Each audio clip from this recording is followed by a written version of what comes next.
All right, questions, please.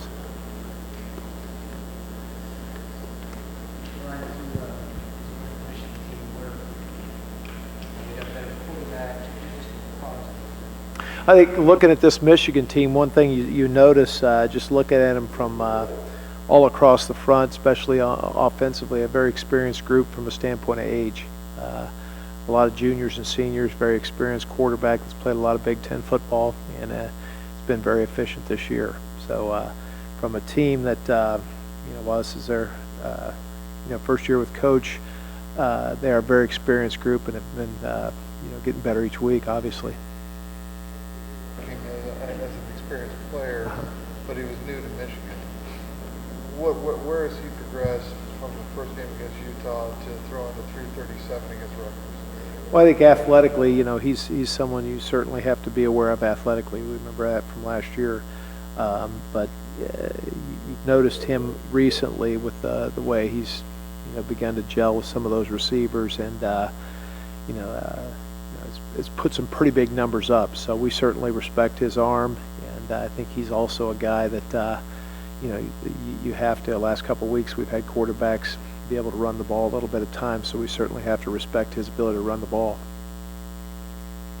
Simmons coming out of the game kind of led to the biggest sample size so far of Scales and Oliver together. What did you see from them in that second half? Say again, please. What did you see from Scales and Oliver together, kind of with the biggest sample size with the two of them together? Well, I think those two have played together before, and TJ's not only a very good football player for us, but as a leader out there on the field, probably the most experienced guy we got, especially the linebacker group. But been very pleased. Marcus Oliver, again, this week was our player of the game defensively, and so he's a guy that his versatility, and I think T. Gray's been banged up a little bit at the beginning of the season, and his foot's getting a little bit better, so we anticipate him being close to full speed. But the two of them have played together, and Marcus is a guy we really have a lot.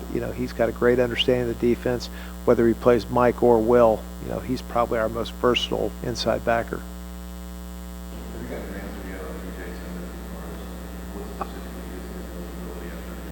I don't know for sure, but I'm pretty sure he's going to be able to play. I was under the impression that the first half, but we haven't been told that yet, so. I haven't been told.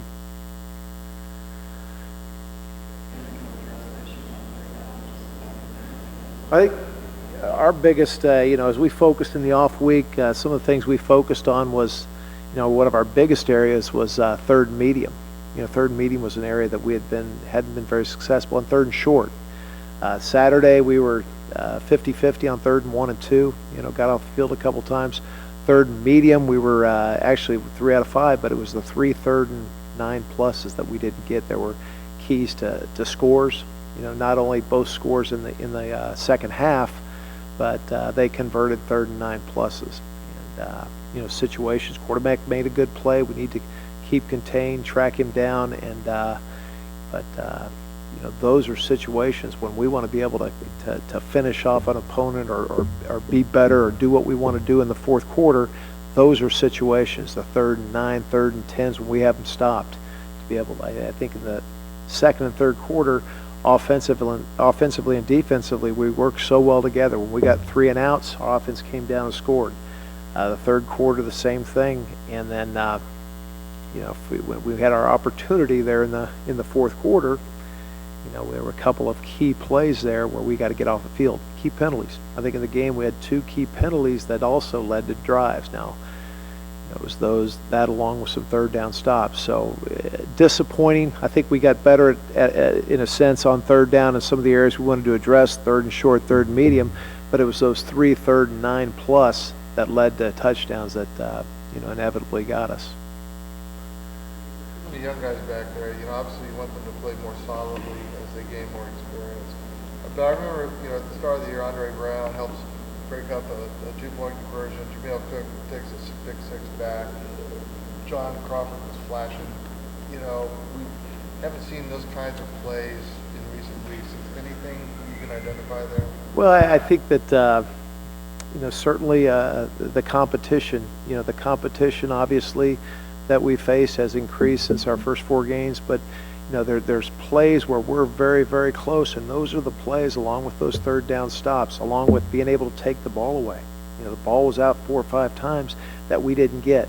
And so any of those opportunities, whether it's a third down stop, whether it's one more takeaway, the game was pretty similar from a standpoint of statistics, and they ended up getting a takeaway. We did not get a takeaway. They ended up probably a little bit better than we were on third down, and so when you play opponents like Iowa, Michigan, you've got to be better than them, and we've got to find a way to generate turnovers, generate sacks. We were able to pressure the quarterback in a sense. I think we got 5 block passes, but we didn't get any sacks. And I think they got 1 sack. So there's some small statistics in there that we need to find ourselves on the upper half of that, and whether it's be able to rush the passer better, to be able to help those young secondary, whether it's being able to take the ball away, whether it's our young guys or our big guys. There were a lot of balls batted in the past. We got to be able to have a way to get our hands on those. Just more to that end, these last 3 games, is there one thing you can diagnose with turnovers? I think it's 1 in the last 3 after obviously a very strong start.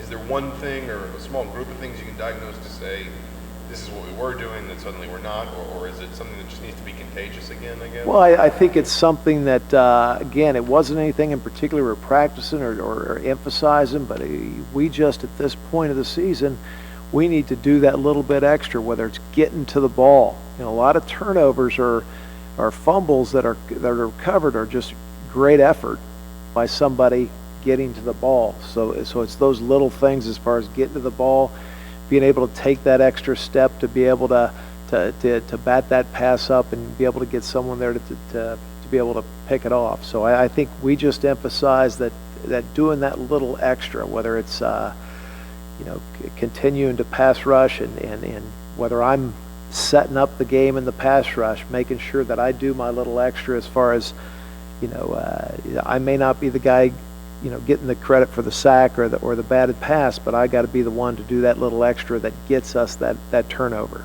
It's a third and whatever that you want to see guys go ahead and sell out and try to jump the route a little bit more aggressively.